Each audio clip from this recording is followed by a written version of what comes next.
Thank you. Thank you very much for showing up. Thank you, Eva, for that. I'm going to, by the way, I'm not checking the Croatia-Russia game. What I'm doing is I'm trying to time myself. I'm a big believer that if you speak for much longer than 25 minutes or a half hour, you begin to lose the audience. And I'm also going to drink a lot of water, so I apologize in advance for that. And this is great that so many of you have turned out here on a Saturday. I know that you're committed parents. I have children myself. There are many things you could be doing on a beautiful day after so many hot days. We finally have a beautiful day, and yet you're here with me.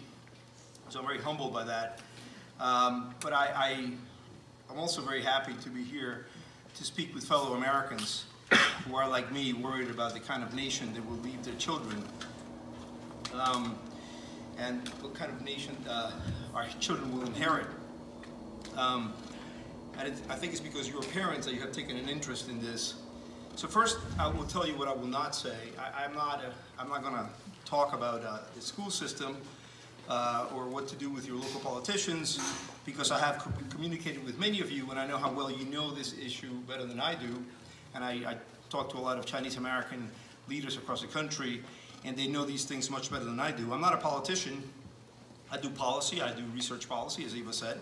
I write about it and make recommendations to policymakers, but mainly I write about it. I publish papers.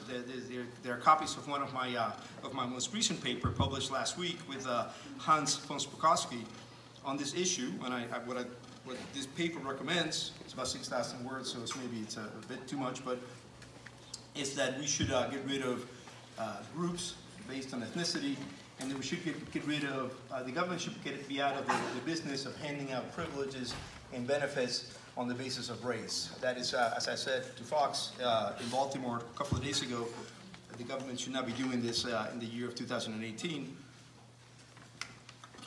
So what I will do today is put in a historical context why some kids are not getting into school, that they deserve because of their academic accomplishments and because of their extracurricular activities. I will speak a little bit about the issues surrounding the recent lawsuit against Harvard, and after I speak for about 25 minutes longer, we can have a question and answer period. So in my talk, I will try to explain three things. First, how identity politics emerged. Second, how racial preferences in school play a role in that. And third, why it matters to us as Americans and to the country. I want to start by discussing the terminology. One of the things that is really annoying to people who write and talk and read about these issues is that there isn't really an agreement on what the terms mean. I'm going to be very precise about what they mean as I try to be precise in my writings. Now, we all have some idea, but then we disagree. So I will tell you what I mean by these terms. You will hear me talk a lot about identity politics. Now, what is that? It's one of the central issues of my research, and I will discuss it a lot today. And by identity politics, I mean the breakup of the nation into groups that are adversarial, that are set against each other, vying for resources. And they're composed mostly along the lines of self-identifying based on race, ethnicity, sex, or sexual orientation.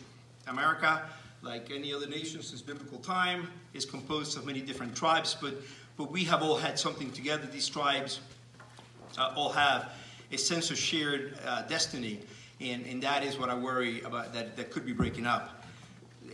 In that sense, you will hear me also speak about multiculturalism, which is related. It's also a danger, I think. And I don't pretend that America is composed of only one ethnic group. That is, of course, a folly. From the start in the 1600s already, we were already multi-ethnic. America has always been multi-ethnic.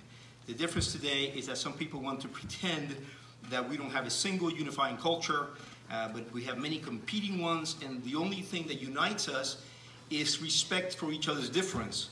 I believe that adherence to a new system, a new model, multiculturalism, could disunite the United States, and I think that is dangerous. I will also speak about affirmative action, but I will refer to it by its proper name, racial preferences, which that's what it is.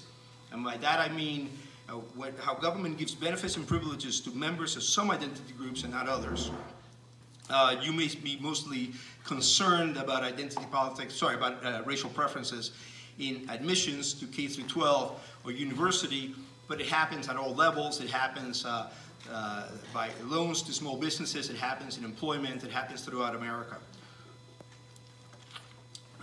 Parenthetically, you have heard two things in the news recently. One is that Justice Anthony Kennedy has retired. He had a long, respected career. I respected Anthony Kennedy a lot. I met him once in Hong Kong, actually. He came and spoke there. Many people are saying that whoever gets appointed will have an impact on how these issues are solved in the future. That is very foolhardy. I have followed the court for many decades. Nobody can predict how a justice will react, how a justice will judge on a case. David Souter was appointed by, I think, George H.W. Bush, and turned out to be very liberal on many issues. Senator Dave O'Connor tended to make liberal decisions as well. So don't listen to the news about, nobody knows. This new person has not been nominated yet by the president, nor has it been confirmed by the Senate. The second news, the one that you had me on there on Fox News, is that President Trump has rescinded Obama-era guidance on racial preferences, and there were two guidances, and I read them. They were between 2011 and 2016, and one was K through 12, and the other one was secondary, post-secondary education, and that is really good news. That is unadulterated good news that Jeff Sessions, the Attorney General, has done this, has rescinded these guidance. President Obama extended himself, as he was wont to do many times during his presidency, and even the New York Times said that the guidelines had, quote-unquote, bent the law. But what I want to make clear is, despite the rescission of these guidance, you know, the use of affirmative action and racial preferences is still deemed to be constitutional, and will be so until it comes up in the court again. And that much I'm pretty sure I can predict, that it will come up in a court case again. So lastly, let me explain diversity. It is another contentious term, and I will explain to you what I mean by that. I like diversity. I love diversity. I love diversity of thought, especially, and I love diversity of opinion. I like to explain to people that I was born in Cuba to two Spanish immigrant grandparents, that I married to a woman born in Scotland whom I love very much, who was raised in Scotland, to Northern Irish parents, and she herself feels her origin is in Ireland. Two of my children were born in Belgium. The other one was born in New York. I have lived all over the world. I lived in Asia for 10 years, 10 of them in Hong Kong. So I really understand diversity, multi-ethnicity, and all these issues. Where I think we get in trouble is when we pursue diversity, which means a perfect statistical proportion of the base population everywhere from classroom to the court, to the legislatures, to the office. Diversity was the word used in the first affirmative action case in 1978, and it is a very important word. So now let me dive in. How did all these things come to signify so much and tear us apart so much? And believe me, these issues are really, they've entered the military, they've entered corporate America, they've entered every facet of our lives. I have had the opportunity to meet with a member of the military recently and said, look, you really have to make sure that this does not begin to enter into the military manuals. So a lot of people say that all of this stems from the Immigration and Naturalization Act of 1965.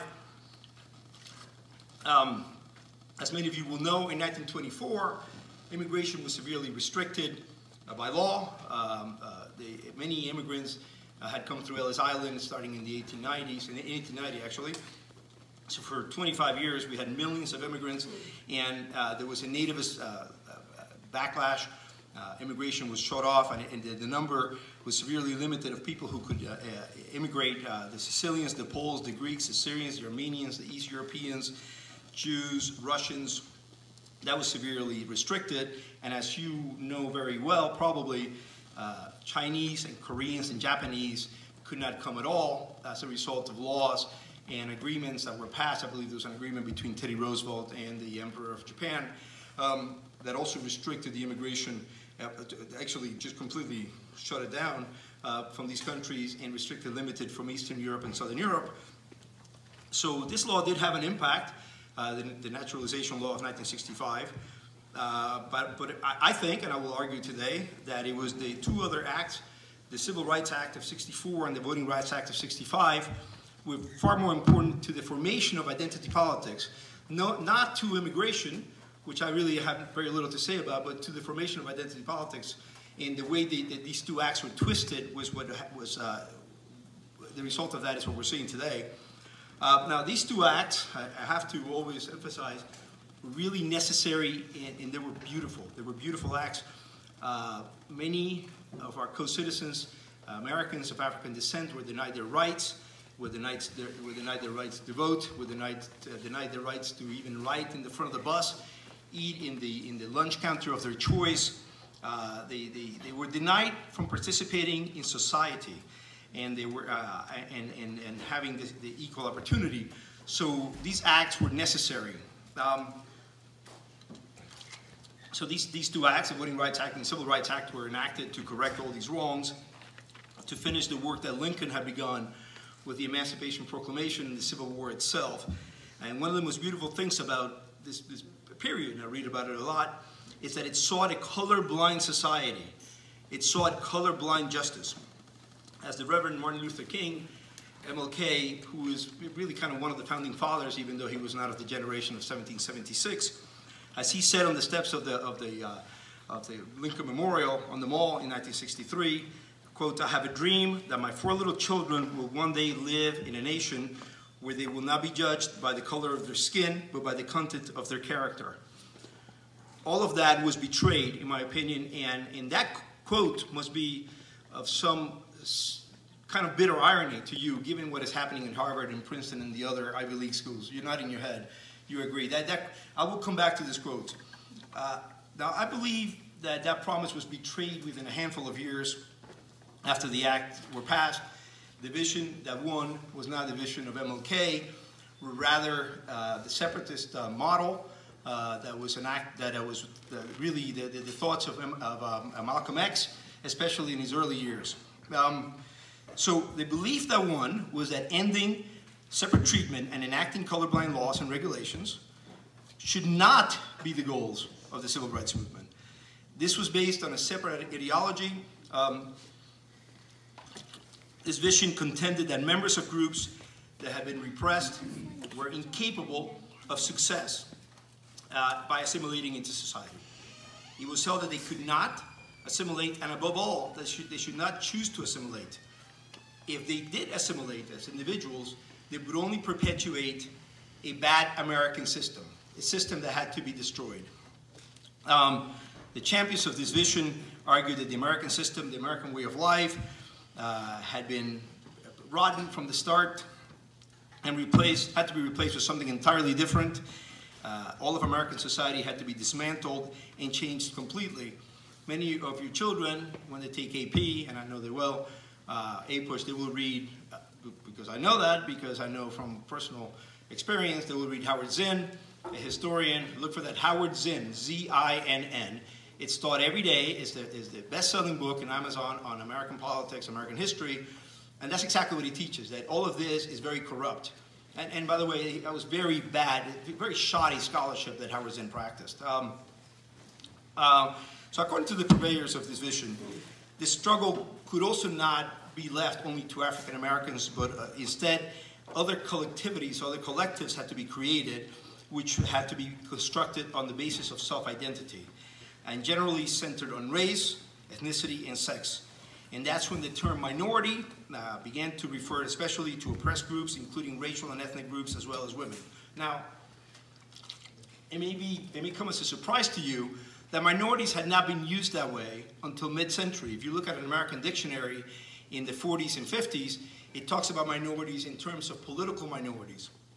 But there was also another sense of minorities in Europe, the ethnic minorities that lived in these large empires, the Ottoman Empire, the Austrian Empire, the Russian Empire, and they were considered to be subnational groups that were separatist.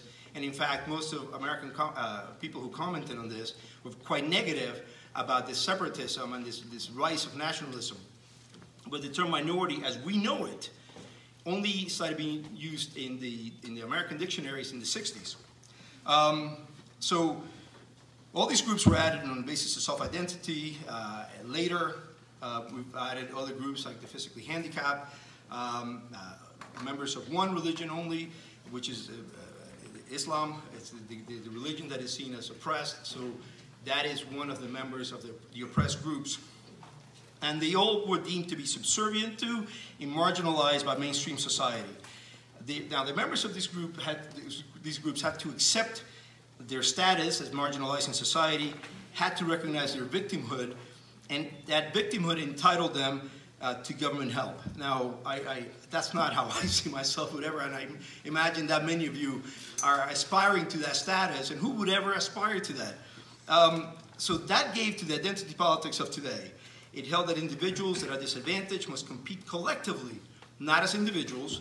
In other words, you have rights not as individuals, not as individual Americans, but as members of group. You have collective rights and privileges. Ethnic collectives must be organized, even if they're artificial, and a lot of times they're artificial. So that implies that you don't have individuals' thoughts, that what you have is collective thoughts and perspectives. So you don't have, the thoughts that you have are not because of who you are. You have the same thoughts as her and him and everybody. And these groups, by the way, were not based on anything, were not based on anthropology. People as different as Chinese, Indians, Japanese, Pakistanis, Filipinos, and Laotians were lumped together under the umbrella term Asians. People as different as Mexicans, Argentines, Dominicans, Bolivians, and Cubans were lumped together as Hispanics, and that was put into the census in 1980, but it really began to be crafted in 1970, in the mid-70s, you know, when the advisory committees to the census were created in 1974, starting in 1974. Now, why am I going on about all this? Because it is on this very idea, on this body of thought, that racial preferences in education, the issue that you care greatly about, but I want to put it in the proper context. That's where it comes into being, that anybody benefits from the perspectives of all groups, and they have to be reflected in the classroom. Now, in 1978, the Supreme Court issued a decision that affirmed the rights of universities and schools to use race and ethnicity as a proper criteria in admissions. That case was the Regents of the University of California versus Bakke, known as the Bakke decision, B-A-K-K-E, or simply as Bakke. It held that the goal of diversity was, quote, sufficiently compelling, unquote, for race to be considered in admissions.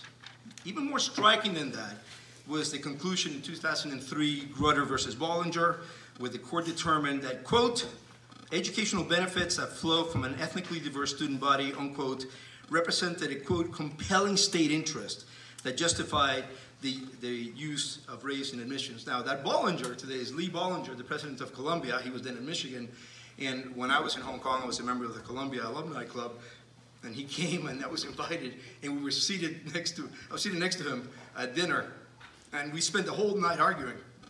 And I would say, look, you're the president of my university, but you were wrong. You were wrong in Bollinger, in Grutter versus Bollinger.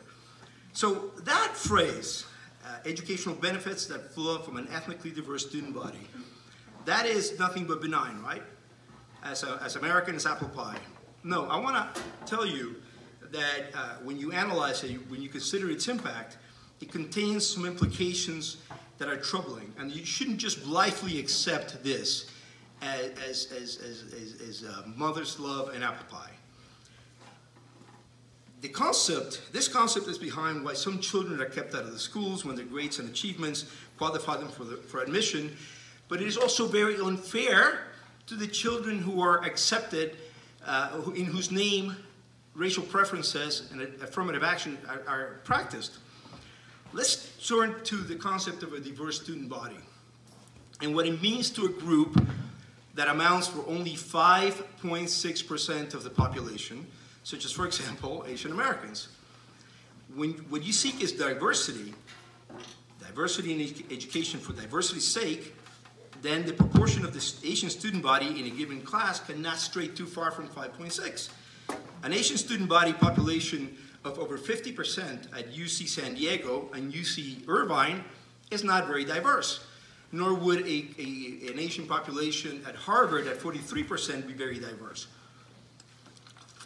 And yet, according to a study that Harvard itself conducted in 2013, and this came out when the motion for summary judgment was filed in Boston on June 15th, according to a study that Harvard itself conducted, that would be the percentage of the student population that would be Asian if academic achievements were the only criteria used in admissions. So in other words, any system that seeks diversity as an end in itself will devolve into group proportionalism and therefore quotas. Now the Supreme Court in Bakke decided that quotas are not constitutional. When the Harvard case comes to court in Boston District Court on October 15th, we will see whether or not what Harvard has been doing is engaging in that unconstitutional practice.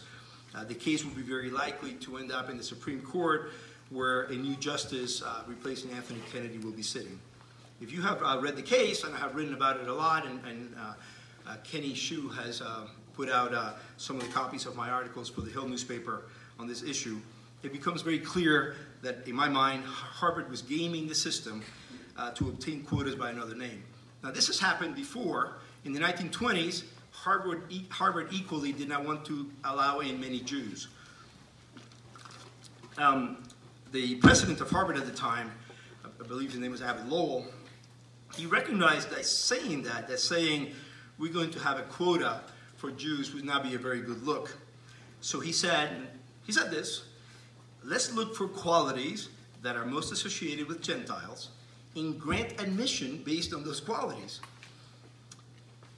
To keep down the number of Asian students in the name of diversity, Harvard is doing something that to me looks very similar.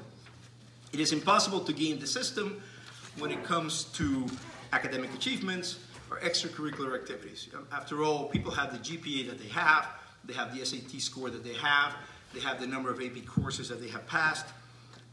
Similarly, when it comes to extracurricular activities, you have the hours, right? This is all very objective stuff. You have the hours that you have put into charity or the swim team. Or personal traits. Personal traits are in the eye of the beholder. Characteristics such as courage, sense of humor, leadership, these cannot be objectively measured. So it is through subjective assessment of these personal characteristics that Asian applicants are being discriminated against. That's the case. That's the crux of the case at Harvard. Now, this is obviously nauseating and revolting. And if we go back to the lady who was shaking when I was reading Martin Luther King, if you go back to what he said, I've dreamed that my 4 little children will live and will not be judged by the color of the skin, but by the content of their character. That beautiful sentiment is being turned upside down. Again, it's nauseating. It's also untrue. You in this room have amply demonstrated amazing qualities of leadership, courage, and civic engagement. But again, this is what I want to emphasize. This is the kind of outcome. It can only be the outcome if you get out and you set out to create a, quote, an ethnically diverse student body, as called for in Grutter. But consider, now we talked about what it does to one group of the population. Consider what it does to the children of the groups in whose name this is put into practice. There are 3 harms that I will discuss with you. The first one is mismatch theory. You have heard of this a lot, probably, which holds that if you throw a kid without the academic background, without the preparation, into a very competitive environment at a very selective school, he or she will feel very discouraged, will then likely drop out of school altogether, or switch the major from a STEM field or law into the humanities, because humanities are easier. And you end up having fewer doctors or fewer scientists of certain groups. To me, the other 2 harms are even worse. The second one is that if you belong to a group in whose name racial preferences are carried out, all your life, all of your achievements and credentials will be questioned by people, even if they don't say it to you, by people who will think you got into Columbia or you got into Princeton because of your last name or because of the group you belong to. That will be really insulting to you, especially if you worked your butt out, especially if you stayed at home and did your homework, if you didn't go to the parties, if you had foregone socializing, and you got in by the sweat of your brow, to all of your life have your credentials be questioned, is really, again, as I said on Fox, not something that should be happening in America today. And you yourself may come to question yourself, what if I got in to Harvard because of my last name? And that will be awful, because all of the data shows that you only enjoy earned success. You only enjoy that shiny red car if you earned it by working for it. But if you bought that shiny red car with an inheritance you received from your mother or your father, or because you won the money in the lottery, you actually don't end up enjoying that car as much. And that we have ample research to show that. Arthur Brooks at the American Enterprise Institute has written a whole book on it. But the third harm is even worse. If there are educational benefits to be derived from an ethnically diverse student body, then two things must be true. The first is that you're there for the benefit of some kid from Greenwich who is learning from your perspective so he can go out and lead the world. So you're there as an educational prop. But the other two, the second thing that must be true is that you're there as an ambassador of your group, as someone who thinks like everyone else, who will have a perspective from that group, and that you will then share it in the classroom. You're not there as an individual, and if you get into Harvard on the racial preferences because you tick the box, then you accepted a Faustian bargain that you will reflect and share with others the perspectives of your group. A group that may have been assigned to you arbitrarily by the bureaucracy in the first place. Makes no sense. So racial preferences suborn you to tick the box. It surreptitiously incite you to embrace an identity that, as I said, again, could have been arbitrarily assigned to you. That's why I called racial preferences and affirmative action the gateway drug of identity politics. Now, if this is beginning to sound familiar to those of you raised under communism, especially the Maoist variety, it should. This is Marxism, this is cultural Marxism, which brings me to my third and final point, and I'm sure you're happy that we're going to the final point. Now, earlier on, I explained how the whole thing started and how the theorists of this brand new school of thought thought the American system had to completely be replaced and overhauled, and the American way of life had to be changed. This school goes by many names. One of them is critical theory, and it is associated with a group of German scientists who immigrated from Germany, who fled Germany after the Second World War and came here, became very influential. They became very influential, especially in the Ivies. Many of the people who were advising the census at the time that these groups were created had been influenced by these people, and in fact, if you, as I have, if you go to their thesis and you look at the footnotes, you see the people who are quoting belong to this group of academics who came here in the 50s and 40s. And in fact, many of the people who are advising the census today in the national advisory committees are themselves critical theorists at universities and have been influenced by this kind of thinking. What all of this is trying to do is tear down liberal democracy and rewrite the existing social contract. And now this is not hyperbole, it is not me saying so. If you read the papers of the people who have thought this, you will see they say it in black and white, they don't hide themselves. If you want to read these papers, I'll be very happy to share titles with you. I warn you, they don't make for easy reading. They're kind of turgid and terse, amazingly dense. Why does that matter? Let me explain to you the genesis of liberal democracy. So you say, well, why, something that was started in Britain in the 1600s, who cares? That's what we inherited here in America is the philosophy of John Locke especially, and it holds that all individuals are held politically equal as a fact of nature and are free to pursue their survival and protect their interests. They have natural rights, such as, for example, the right to property, life, and liberty, and which have a foundation that is independent, a foundation in nature which is independent of government. And now it is their interest in preserving natural rights that drives them to form a social contract with each other and give consent to a political authority who will protect their rights. Why is this important? Because the founders founded America on these notions, and all institutions are based on these notions. They wrote in the Declaration of Independence that all men are created equal and are endowed by the Creator with certain unalienable rights, and that governments are instituted to secure these rights. The Constitution puts it slightly different, says that governments are instituted to secure the blessings of liberty. It's the same idea.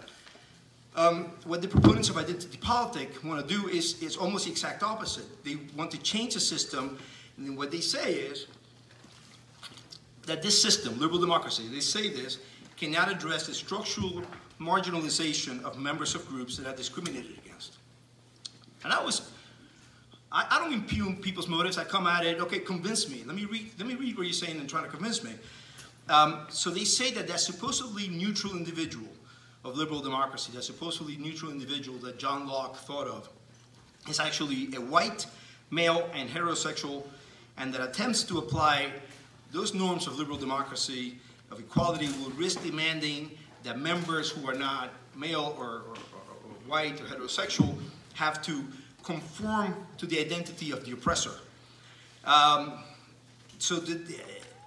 me just quote from Sonia Crook at Oberlin College, one of the hot houses of identity politics. She said, quote, "The demand is not for inclusion within the fold of universal humankind on the basis of shared human attributes, nor is it for respect in spite of one's differences. Rather, what is demanded is respect for oneself as different." These members of society say that those of us who seek to work within the system, like I do, and I suspect many of you do by studying hard and taking tests and actually succeeding because that works, you are guilty of quote-unquote false consciousness. And false consciousness can only be cured through consciousness raising and consciousness raising sessions. Now, if that sounds familiar to you, it should, because Maoist re-education camps and Castro's re-education camps really are just a step or two steps beyond that. It is not, it's just part of the same body of thought. That is not what I want for my children. I do not want to pass to my children this model, and that's what I do, the things that I do when I write, the things that I write and why I'm here on a Saturday speaking with you. I didn't come to America to tear down America. My family came here because it offered my family hope. It offers us hope that we could flee. There was this escape hatch we could take and come to a place of freedom. And America has fulfilled that promise. That promise has been kept for me. And that's what I want to leave to my children, a nation of freedom. And I certainly don't want them to have to live, or anybody, your kids, anybody, to have to live with this nonsense anymore. So I've just given you my explanation as to, because I know that you're very caught up in your own world in what is happening to you in K through 12, and I have said nothing to you about this, but what I hope I have done is put it in the context. How does it fit? How does it fit into a greater context, and what is happening to the America that you have come to, or you have given, where your children have been born, and I hope I've been able to at least explain myself. Now, I've gone 33 minutes, longer than I should have, but now I'll end here and take your questions, and thank you for being such a good audience.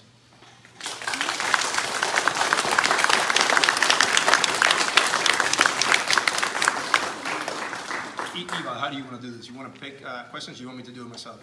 I'm quite capable. Go ahead, please. Yeah, anybody want to ask questions? I'm sure after listening to his talk, you might have questions. Please, we have up to 30 minutes. Whatever you want. I mean, however many questions people have. You don't have to agree with me. My wife never agrees with me, and so I'm quite used to it. Anybody who has a question? Yeah, you, sir, right here. Is there a microphone? Oh, I don't think I need one. Is this loud enough? Yes. I think it's being taped. The people people who have kind of built this edifice you've been talking about, this new way of thinking, do you have anything to say about how best to counter it in a way, politically or otherwise? Politically, I can't talk about politics.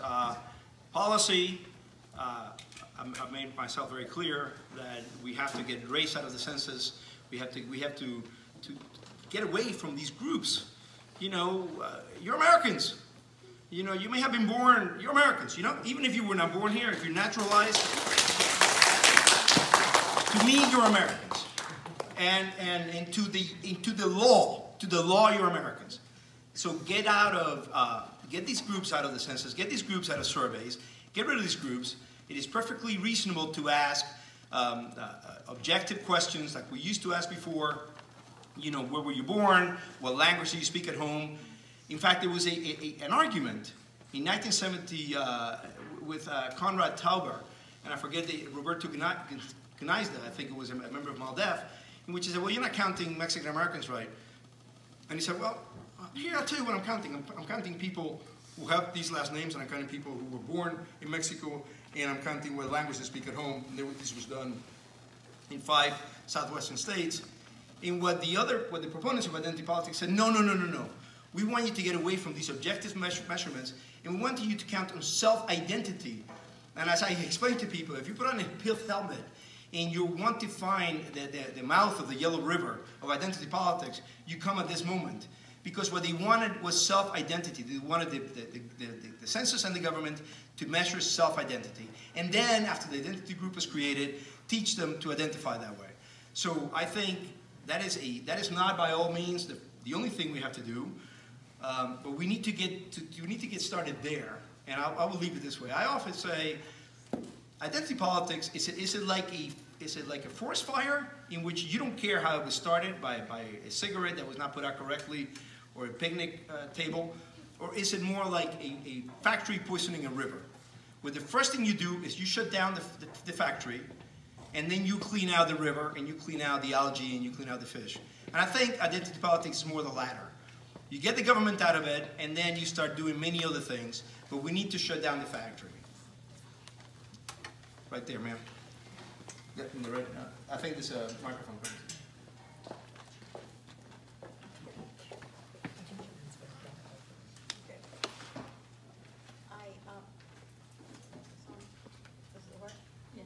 No, I don't think it's working. Just shout.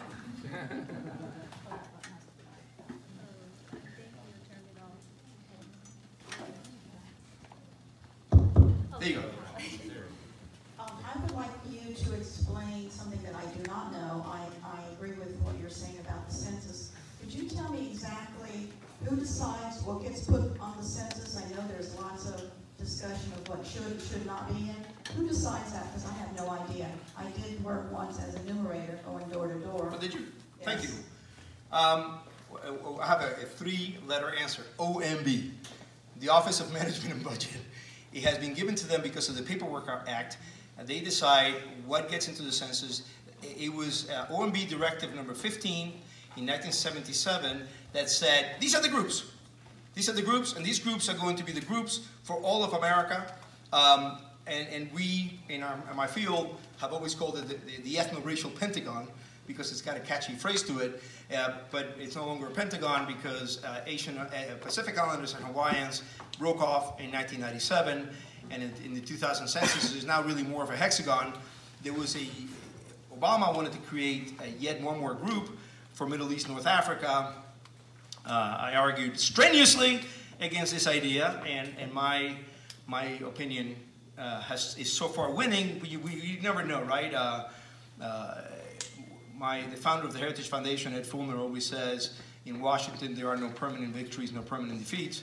So you always have to keep on fighting. But it is the Office of Management and Budget. Okay, if it's the Office of Management and Budget, because I know that's a big office. I was in the government. I know about bureaucracy. I mean, who exactly? I mean, they get directions from someone. So well, they get directions from... from... the demands already that are there, so they don't have a choice I mean, OMB is a huge place. So they get directions from many places. So you're pushing me. OIRA, within OMB, OIRA, the Office of Information and Research, I forget what it is. Look at it, OIRA, O-I-R-A. Within OMB, OIRA is in charge of this, of the groups. But it's not really right to say it's all OMB and it's all OIRA, because the Justice Department has a lot to say about it, the Congress has a lot to say about it, the administration has a lot to say about it. That was my question. Yeah. Think tanks have a lot to say about it.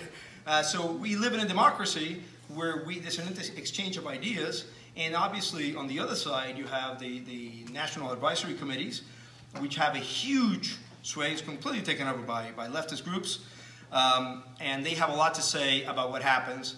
They're kind of fighting what Trump is trying to do. Thank you. Sir, there in the back with the red shirt. Mr. Gonzalez, I really agree with you on a lot of points, but I just want to play a little bit devil's advocate. Oh, please do. Yeah. Yes. Push back a little bit. By the way, don't be the devil's advocate. That's a bad thing. Be your own advocate, right? Okay, be my own advocate. Tell me what you think. So, I agree with you that the political left probably overplayed the identity politics. But on the other hand, because of historic reasons, you have to agree that there's certain race, certain group of people are disadvantaged. Right. And we are the society, as a society, I believe we should give a helping hand to the disadvantaged people. So certain institutional policy or government policy favoring, give certain consideration, favorable consideration to the disadvantaged group of people, I think it's warranted. The ideal of living a color-blind society is very good and well, but we are not living in that society. And there is still a lot of discrimination, stereotypes out there. We are living in right now, right? So I would say that my pushback is if we eliminate all race-based policies, what we end up will be the final outcome would be the perpetuation of white privilege and the dominant white advantage. Right. So that's the pushback. What is your first name? My name is Paul Lee. Paul, it's like you. You agreed with a lot of what I said. I agree with a lot of what you say. And I think that, obviously, we needed the Civil Rights Act. Anybody who thinks that we didn't need it is crazy. We needed to get rid of institutionalized racism, which is what we had. Where I disagree with you is in asking government to then overcompensate by being racist in the other way, by using race for preferences in the other way. Now, these decisions by the Supreme Court, Bakke and Grutter in Fisher 1 and Fisher 2, and there are others for K through 12, they have actually really created a very small space for government to use race. It says it has to be, these programs cannot be quotas. These programs, these remedies have to be narrowly tailored, and that they have to be constantly scrutinized. The only prediction I made today is that it was going to come back to the court, because even Kennedy, I think he wrote the decision in Fisher 2, in which he said, this has to be very narrowly tailored. And so we need to be constantly looking at it. And even there, that devolved into the case at Harvard. As constrained as that was, it developed into what's happening at Harvard. I would disagree with you that white privilege is a complete obstacle to success in this country. I think there's definitely, there is a privilege to being white, but it doesn't, that is not an obstacle to success. Many people here have succeeded who are not right. You know, if you study hard and you apply yourself, and if you you know, don't go to the party, you really can succeed. Evil will never be. We're going to live with evil for the rest of our lives. That's going to be, the devil is always going to be there. I happen to be religious, many of you are not, but the devil is always going to be there. Evil will always be there. Racism will always be there. What we have to do is make sure the government pursues it very carefully, and every time a racist act has been committed, somebody has not been gotten into a school because of race, somebody has not been hired because of race, that is prosecuted. And that is, I do believe that Martin Luther King's dream is what I want to have. Now, why we turned, when we got there in the late 60s, why we turned so quickly against it is, to me, one of the greatest and sad ironies. Have I answered your question? Yeah, I would say that the biggest, right now, just use the Harvard example. I think the biggest obstacle is not how many Africans, Latinos that admit. I mean, Asians represents 22% of Harvard admission. That's more representative of the population. It's clearly. You shouldn't be thinking of those terms, though. No, they're not pursuing, you know, proportional to population. Clearly, they're not pursuing that. Right. I think what we should go after is the legacy admission. That's the most outrageous. That's clear. And that's the argument that the left always makes. It happens to be wrong. In Harvard's own study, even if you continue having legacies and athletic special admissions, Asians would still rise to 33, 34%. And so all that is doing is changing the subject. I agree with you, and I think some of the universities in California have gotten away from all this. But even if you continued, according to Harvard's own study, if you continue legacies and athletic scholarships, the Ivy League does not grant scholarships, but if you continue to pay special attention to athletes, as Harvard does, you would still have 33%. Anybody else? Ma'am, right there with a hat. Thank you. Well, I don't know where to start. My name is Tessie Harris, and I'm off the reservation. Now, you didn't get into much about group think. When you're divided into a group, if you get outside the group, you are as attacked and vilified as any. I'm sorry. If you get out of the group, you're attacked and vilified as any privileged soul. And I just like a couple of minutes. One, you talked about, I don't know who it was that talked about helping poor and downtrodden. Fine. However, the problem is there is helping somebody to stand up, you know, a helping hand, not a handout. I'm going to give you a personal story. My father was blue collar, janitor. My mother was a waitress. They sent 4 children to college. Between the 4 of us, we have 8 degrees. Okay?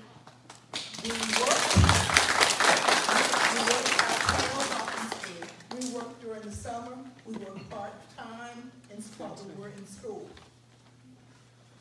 And we weren't asking, yes, we got scholarships, we got loans, and we paid them on, unlike those today who don't want to. One other thing I would like to say on a positive note is that this business here again of helping, it's not helping someone when you tell them, oh, you can't do it. You can't. And so what you got is, you just said, people who are going into schools that they aren't prepared for. That is not helping you. So why do you think we got those riots on campuses? It's because those kids are in there, they can't perform, and therefore they attack. Last comment, which is on a positive note. There are a number of blacks who are rejecting the identity politics. I'm going to give you, yes, I'm going to give you the name of one book. It's called "Please Stop Helping Us." Yeah. Okay.